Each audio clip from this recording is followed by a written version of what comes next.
I'm in trouble. Big, bad, and scary trouble. I'm not totally sure how I got myself into this position, and I'm even less sure about getting myself out of it. I wasn't meant to get involved with something like this, with someone like them. Matthew is married and I'm meant to be staying as far away from him as possible, and that is exactly what I did. I didn't break girl code. I didn't give him or his wife any indication of what I was feeling or thinking. I went in, did my job, was a good coworker and friend, and somehow I've found myself as the third in their relationship. I don't feel like the third in their relationship. For some reason that baffles me, they have come together to make the number one in their relationship. I mean, when they first made the offer, I was shocked, but after a few years of not having any sex, I was interested. Plus, I've always been attracted to Matthew. I've never acted on it, and I was never going to dream of acting on it. Meeting his wife just cemented my opinion that not only would it be wrong to hit on him, but it would also be futile. He isn't the type to cheat as a general rule, and after 20 years together, they were still madly in love. I remember the day I met Matthew. I wouldn't say he was a total jerk because he was simply following instructions. His boss didn't want me there, but my boss outranked his boss, and so he was stuck with me. The entire team ignored me, they didn't want me there. I didn't care, it was a job and I was going to do it well. For 12 months I did my job to the best of my ability while dealing with people who didn't want to change. I refused to let the dramas at work come home. My husband and I enjoyed our life together and we made the most of any situation. As a woman in my mid-20s, I was used to not being taken seriously. It took a year of pushing for the guys at work, for Matthew to take me seriously. It happened slowly and we eventually became good friends and co-workers. When my husband died, Matthew was a good support. He understood and respected the fact that I needed to throw myself into my work. It didn't bother him, and his wife is amazing. She knew there wasn't anything going on between us. Everything we talked about was work. I wasn't even attracted to him in any way, shape, or form until the incident. The incident when he showed himself as being so different from any man I've ever been involved with. Things went wrong at work and it changed everything. Matthew took charge of the situation in a way that I didn't know was possible. All my sexual energies had been repressed since my husband died at the hands of a drunk driver, but everything woke up when Matthew took control. It was unlike anything I had ever experienced before. I was used to being the one in charge. I was the leader, but when he was ordering me and everyone else around, I saw him in a totally different light. I didn't know it then, I just thought it was an attractive trait, but when I went to bed that night, I had the best dream I had ever had. I was only 29 when I lost my husband, and I knew I wouldn't stay celibate forever, but I didn't expect my desires to make a comeback like this. I thought I would find a single guy when the time came. It was after that incident that we started getting closer and closer. I made sure that no lines were crossed, and I was convinced that my desire would fade. Matthew wasn't anything like my type. He was too much like me for any relationship to ever work, and he was married. Guys being married or involved had always been an instant turn-off for me in the past. I never wanted to be that girl. Still, the dreams didn't stop, they came night after night, and each day I controlled myself. I did and said the right things. I supported him when he talked about his wife and grew jealous over the fact that he was that kind of partner. He knew exactly who he was and that his wife came first. He never allowed anyone to disrespect her or their family. It was incredible to see. He didn't mince his words or get sucked into office politics. He stood by his team, and I was convinced that the sex would be amazing, but that we would be a terrible couple. He was as focused on his work as I was, and you can't have two people like that in a relationship. I told myself that over and over again. I had to tell myself that because it was better than hoping him and Jade would break up. I didn't want to be the woman who wanted someone else's relationship to fail. It was about a year after my husband's death when my dreams started to get out of control. I was waking up aroused every morning, and I started to become aware of how much my life had paused since his death. I slowly pulled myself back together and returned to working out, seeing my friends and indulging in my other hobbies. It was good for me and I began to feel better about myself. I also began to look better. I've always been slightly above average in size, which is another reason I believed that Matthew would never look at me twice. His wife looked like a model. Why would he want anything to do with me when he was going home to the most amazing woman every day? She was a homemaker, and that was the way they liked it. He loved having everything at home taken care of and made sure she knew how appreciated she really was. Matthew is what we would call a dad bod. He wasn't fat by any means, but he wasn't packing a six-pack anymore. He had strong arms from years of doing DIY projects around the house. He was your typical 30-something-year-old man. He had scars from accidents, hands that were calloused from manual labor and a strong, commanding presence. The only sign that there was a rebel inside of him was the eyebrow piercing. It looked slightly out of place on a man who was so straight-laced, but once you got to know him, it was easy to see the rebel hiding beneath the surface. Matthew wasn't a man who raised his voice unless he really needed to. He was a man who could make his point without swearing or causing a scene. He waited until others had finished speaking before putting his opinion forward. He wouldn't be ignored, but he is one of the few men I have met who truly didn't have an ego. The more time I spent with him after the accident, the more I got to know him, the more he became someone I respected and he became someone whose opinion I cared about.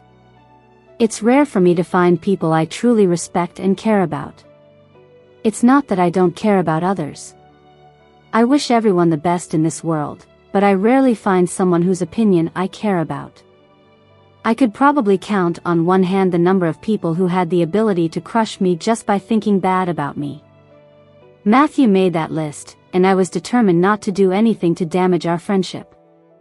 I knew if he caught even the slightest hint of my feelings for him, he would shut our friendship down faster than I could blink. He wasn't going to betray Jade, and that was just something I learned to live with. I met Jade about 6 months after the incident at work. By this point, my nightly dreams had me masturbating every morning when I woke up. I physically couldn't bring myself to get out of bed. Jade and I met by accident. We all lived in the same neighbor and went to the same dog park. My pup Maxwell and their pup became fast friends. Maxwell wasn't really a pup anymore, but the younger dog wasn't too active for him. While the dogs played, Jade and I got to talking. She quickly figured out who I was when I mentioned what I did for a living. I'm guessing Matthew had been talking about me. He was probably telling her about the sad widow who was losing too much weight because she could only bring herself to eat lunch every day. It was the one meal I could stomach because I was eating with others and not by myself. Jade and I hit it off in a way that I didn't really expect. I had some female friends, but none that were super close. I could come across as being bitchy at times because I firmly believed in being independent. I believed that everyone should have their own money, that not everything had to be done as a couple, and that if your partner wasn't on board with your goals, then you either had to accept it or dump the partner. I clashed with women willing to make themselves small for the sake of their relationship. I'm aware that I sound like a bitch, but I've seen far too many women brought down because they wanted to keep the peace. To be fair, I've seen a lot of men brought down that way as well. I've always lived by the motto that if I'm not happy alone, I sure as hell won't be happy in a relationship. I said that to my husband on our first date. He said it was the sexiest thing he had ever heard. I knew then that I would marry him someday. Jade was a homemaker. She didn't care that my opinions disagreed with hers. She owned all her decisions, even if they didn't play out the way she wanted them to. I admired that about her from the moment we met. We clicked over TV shows and books. She had hobbies that confused the hell out of me, but this woman also stood her ground. Jade was also beautiful. It's tough for me to describe because I'm not used to describing women. All my life, I've described the men I've been involved with, but women have always just been women. She had long brown hair, she was taller than me and slimmer. I remember Matthew telling me that she worked out every day and cooked healthy meals. She had green eyes, and she was tanned. It wasn't a fake tan, but her skin was slightly tanned from hours spent out in the sun. Despite being a homemaker, she had insisted that Matthew's paycheck gets split into 3. She was determined to have her own money. 1/3 went to her, 1/3 to him, and 1/3 to their joint account for all their expenses. It was equal, and she was clear that if he ever did anything to disrespect her or treat her as less than for not working outside the home, she would end the marriage. I left the dog park after we exchanged numbers. She was like me in some sense. She enjoyed being home as much as I did, and while she had a few more female friends, she wasn't super close to them. I had a text message inviting me to dinner by the time I made it home from the dog park. The message came from Matthew, so I assumed she had told me about us running into one another. If Matthew was uncomfortable with me coming to dinner, he said nothing. We had talked about many things over time as we grew closer, but he was the type who liked to leave work stuff at work and home stuff at home. I think he was happy that Jade was making a new friend. He asked me not to talk about any of the problems we had at work. He didn't want to worry her. It didn't take long for Jade and I to become close. In some ways, it made things easier, but it also made things harder. I got to see Matthew outside work, and it made me want him even more. Just thinking his name was enough to turn me on. It also made it easier for me to think about him being off limits. Jade was quickly becoming my best friend, so now I had more reason to stay away from him. It was then that Jade hit me with a proposal that I never saw coming. If someone had asked me if something like this was ever going to happen to me, I would have told them they were nuts. The odds of me winning Powerball seemed better than the odds of this ever happening to me. This was something that happened in movies or to people who were brought into all the wokeness of the world. It didn't happen to people like me, and it didn't come from people like Jade and Matthew. Jade had invited me over to dinner. We had been friends for months and texted most days of the week. She knew if she wanted Matthew home at a decent hour she should text me and I would annoy him on her behalf. Thanks to my efforts he was going home earlier and their relationship was stronger than ever. She would invite me to dinner if she was cooking something she knew I liked. Sometimes Matthew was home and other times he wasn't. I would stay for dinner and help with the washing up. Matthew and I took care of the cleaning because we knew if we tried to help with the cooking we would probably set something on fire. Jade also knew that if she didn't invite me over for dinner, I would be living off oven food and toast. I didn't mind, but she was a health nut who thought I needed to eat more than just that. We had just sat down to eat when I noticed Jade hadn't picked up her knife and fork. I put mine down because I had been taught that it was rude to eat before the host, and despite Jade's protests, this was one habit from childhood that I had never been able to break. "We want to start sleeping with you," said Jade in a relaxed tone. Her voice was confident, and it took a moment for her words to register in my mind. She was so direct about it that I was sure I had misheard her, and I waited for her to say something else. She said nothing. She and Matthew just continued to look at me while my mouth dropped open as her words fully registered. I remember saying something back to her, but I can't recall the exact words I used. It must have been something along the lines of, "I'm sorry." What? If I could remember everything she said exactly as she said it, that is what I would put down here, but I can't, so basically, I'm going to summarize everything she said. That will have to be good enough. Jade went on to say that as much as she loved Matthew she felt like something was missing. Their family was incomplete, and before getting with Matthew, she had fooled around with women in the past. She enjoyed sex with women as much as she enjoyed sex with men. When we grew close, she wanted to see what could happen with me, but she could never cheat on Matthew, and when she brought it up with him, he was open about the fact that he wanted to sleep with me as well. She made it clear that they would continue to be my friends no matter what I said and that they were looking for more than just sex. Their relationship had gotten a little stale over the years, but they still loved one another. They believed that I could bring some balance to their relationship. I challenged Matthew in ways she didn't while she grounded both of us and made us see that there was more to life than work. She wasn't wrong about that. I had been happier since I started doing more outside of work. I had to admit I had her to thank for that. They wanted to continue their relationship and for me to develop a romantic and sexual relationship with them individually, with the possibility of us having threesomes in the future. They thought it would be the best way for everyone to balance their physical and emotional needs. It was clear to me that they had given this a lot of thought. It turns out that they were more willing to break society's rules than I first gave them credit for. Jade knew I would only consider something like this if everyone was on the same page about the rules, and she would have been turned off if I had considered it without Matthew being involved. I was lucky she didn't know how badly I wanted to jump her husband every chance I got. I chanced a look at Matthew to see if he had anything to say, but he grabbed Jade's hand and nodded. He would respect any decision that I made. He was also indicating that he really did want to sleep with me. There was more to Jade's explanation, but I think I remembered all the essential bits.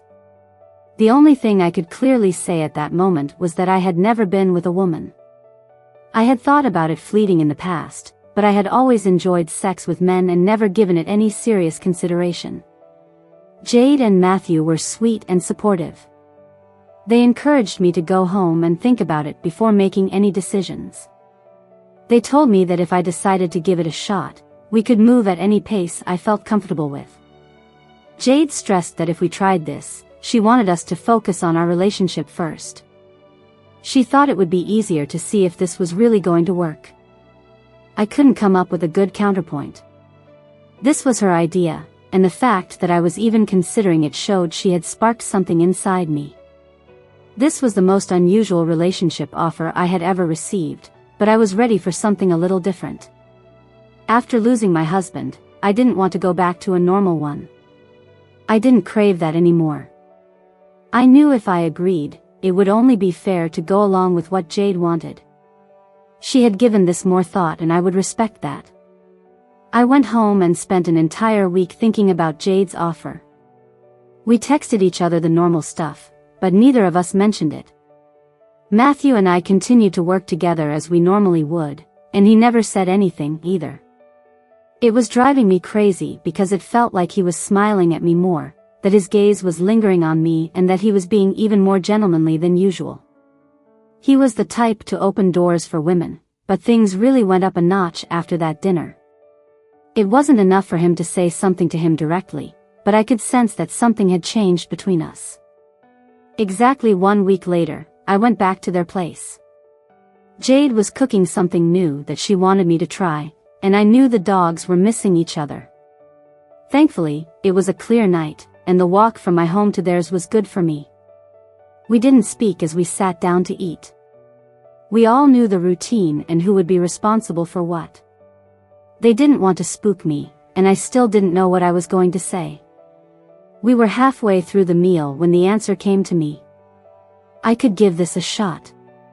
It was an unusual setup, but that is okay. It was time for me to try something unusual, and if it all went to hell, I was in the lucky position of being able to afford to run away. No one knew this, but I didn't need to work if I didn't want to. It was a secret I kept close to my chest. I was 30 by this point and still young enough to start over elsewhere if it came to that. The words spilled out of my mouth before I could stop them. Let's try it. I don't know if this is a terrible idea or not, but let's try it. Jade had the biggest grin on her face, and Matthew was smiling too. It was then that I noticed their shoulders relaxing. Despite all appearances, they had been as nervous as I had been. They wanted me to say yes even more than I wanted to. At that point in time I just wanted to say yes because I wanted to sleep with Matthew, but seeing the excitement on her face made me pretty curious. I couldn't help but wonder what was in store for me. Jade laid out her plan. She and I would continue to spend time together and we would do all the things we had been doing for some time. The only difference was that now she planned on being a lot more handsy. To be honest, I was kind of excited by the thought of that. When you haven't been touched in some time, you start to think that the problem is you. To hear that she wanted to touch me was enough to put a smile on my face. Maybe I should have thought about my late husband before getting involved with them. I'm sure he would have wanted me to move on eventually, but he probably assumed I would get into another common relationship. I loved our relationship, but I also love this one. This relationship gives me the freedom to do what I want. I can go on the trips I want. I know they will be there for me if I get sick or need anything, but because they are already married to each other, they don't expect the same level of dependence from me. Over several months, my relationship with Jade progressed while my relationship with Matthew stayed the same. Jade was careful not to move too quickly. I think she didn't want to startle me, and Matthew seemed to support whatever Jade wanted to do. To be perfectly honest, it was the first time in my life that I sat back and let someone else make the plans. I went along with what Jade wanted, and she had a sixth sense for picking up when I was reaching my limit. She knew I hadn't been physical with anyone in some time, and she eased us into a physical relationship. It started with little things, like hand-holding and sweet kisses on the cheek. It took a while for us to end up in bed together, and I made a total fool of myself. Jade knew what to do, while I had only ever been with men. I didn't know what to do with a woman. I probably should have spent more time playing with my body. Jade and I have been fooling around for months now. We go out on dates together in areas where it is unlikely that we are going to run into anyone we know. Her family are conservative, and she doesn't know what would upset them more, her being attracted to women or the thought that she was cheating on her husband. I avoided telling anyone about us because I didn't know what to tell them. It had been 2 years since my husband's death at this point.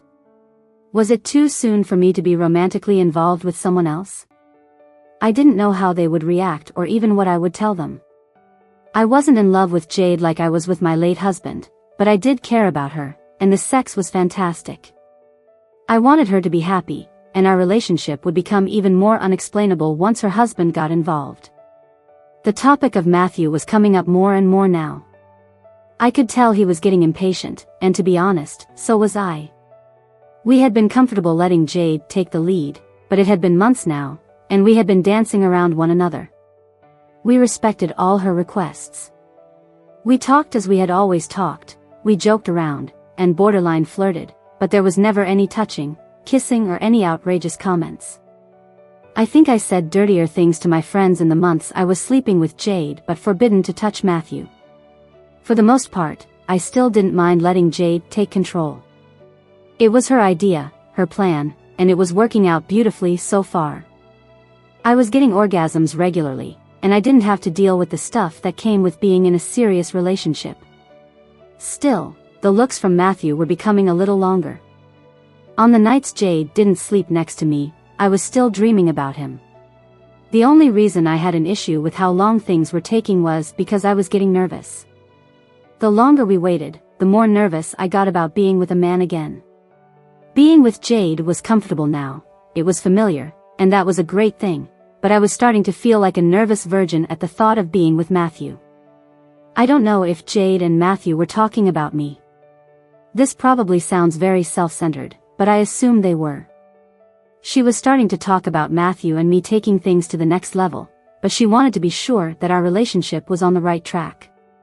She said that once Matthew and I became physically involved, she would give us some time to ourselves. She still wanted her time with me, but it would be a while before the three of us jumped into bed together. My heart skipped a beat at the thought of a threesome with the pair of them. I hadn't even watched threesome porn, I would have no idea what to do. There was no way I was going to pressure Jade into letting my relationship with Matthew heat up before she was ready. By this point in our relationship, I wasn't even sure how to make a move on Matthew without feeling like an idiot. It didn't matter that I knew he wanted me. Jade was getting dressed and ready to leave my place when she finally ripped the band-aid off. At the time, I was getting ready for work, and we were both half-dressed, but we had dressed opposite ends. Her panties were showing because she had thrown her shirt on first, and my bra was showing because I always put pants on first. Her arms wrapped around my waist, and she kissed me just beneath my ear before saying in a soft voice that it was time for Matthew and I to sleep together. She wasn't asking me if I was ready, and it didn't seem like she wanted it to turn into a conversation. She was making a statement. It took me a moment to ignore the butterflies in my stomach and the flare of desire rushing through my body before I could focus on her tone. Her words, tone, and body language gave me the impression that she had settled something within herself. She wasn't making this statement for my benefit. She believed I was ready, but perhaps she was the one who needed more time to fully accept the arrangement she had suggested.